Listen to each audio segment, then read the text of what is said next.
Դուք արդեն վճիռը կայացրել եք Տիկին Հակոբյան, դուք ինչ գիտեք, որ դուք նոր հրապարակում եք տենց շատ նեղված, որ դուք անձամբ դուք չէ, լրատվամիջոցները տարբեր, որ 50 քանի հասցեներում Քոչարյանի պատկանող այժմ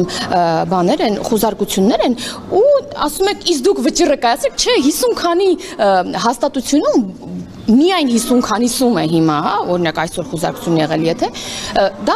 նորմալ իրենց արդար քրտինքով բան է, վաստակած շինություններ են, բիզնեսներ են, բայց դուք տեսակ չէ, հակակոռուպցիոնի հայտարարությունը կարդացել եք, ոնց են վերցրել 40 միլիոնով, հետո միլիարդով վաճառել, հետո փոխանակել, հետո նվիրատվություն տվել, հետո ինչ որ ով է սորից Toyota-ից ինձ 50% փայաբաժին կնվիրի ինչ-որ մեկը, և դուք կգաք կասեք,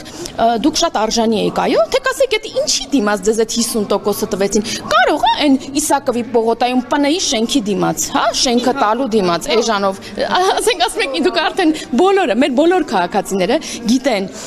իրենցից գողացածը, իրենք են մեկ-մեկ մեզ ասում, ու մի բան էլ մեղադրում են արդարացիորեն, որ 8 տարի անց դեռևս այդ մարդկանց բիզնեսները ծաղկում են, ոչ թե վերադարձվել է գողացող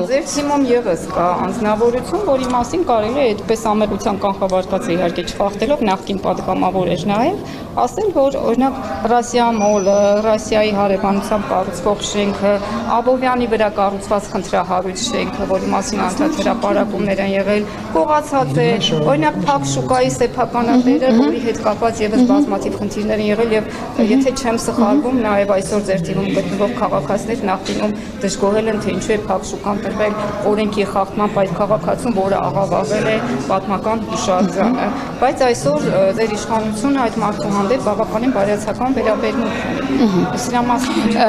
դուք որը գործընկերոջս մասին եք խոսում, որ Քախալատյալ էր Քոչարյանների իշխանության օրոք, նույն մարդու մասին ենք խոսում։ Ուրեմն ես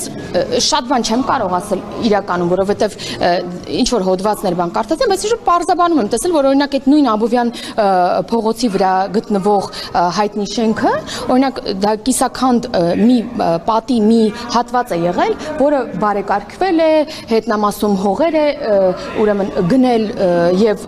մեծացրել է եւ բարեկարգել է այդ հատվածը։ Հիմա եթե դուք գիտեք ավել հանցագործության մասին, տվեք հաղորդում, իսկ ինչի մտածում եք, որ կարող է ինչ-որ հանցագործ լինի մեր թիմակիցը ու մենք թիմով պաշտպանենք, տենց բան անհնար է, տենց բան, անհնար է։ Տիկին Հակոբյան, ասում եք, այդքան շենք ոնց ունեցան, չէ, Քոչարյանները 54 անուն գույք, բա դրա համար անուն չի, 54-ում խոզարկություն է եղել։ Հա, թող լինի 54, հա, թվարկում եք շատ երևում կասկադում հեկտարներով տարածք, չգիտեմ, Toyota եւ այլն։ Բայց մի քառակուսի մետրը $1 են գնել ավանում, մի քառակուսի մետրը $1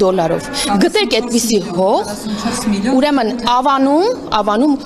8.3 հեկտար հողամասը օտարվել է 44 միլիոնով, բաժանեք կտեսնեք, որ չեմ հիշում, որ Քոչարյանի օրոք $1 չկար հողամաս։ Տիկին Հակոբյան, գիտեք, որ Խաչատուր Սուքիասյանը Արամի 3 հասցեում այդ հսկայական շենքը, որը պատմամշակութային հուշարձան է, ձեռքեր է բերել $5655, $5655։ Այդ ոնց է լինում, որ այն իր դեպքում կարող էր այդքան շնչին կոպեկներով շենքը իրենով անել։ Հարուցված թե չէ, եթե դուք հանցագործության մասին հաղորդում եք տալիս, թող իրավապահները, բան ես ասացի, ես պարզաբանում եմ եմ տեսել, եւ դուք չեք կարող հիմա օրինակ ինձ որպես փաստաբանի հարցեր տալ այս դեպքում, եթե կա ավել ինֆորմացիա ունեք, տվեք իրավապահներին, թող զբաղվեն, ինչ խնդիր կա։ Քոչարյանի թվերին էլ այդքան է եղել։ $1 Ես Քոչարյանի թվերին ապրել եմ։ Հեկտարներով հողը $1000 էին ծախում Սուքիասյանի բացատրություններ։ Որտեղ։ Ինքը Արամի 3 հասցեում էր ձեռք բերել, ասեց այն թվերին հեկտարներով հողը $1000 էին ծախում։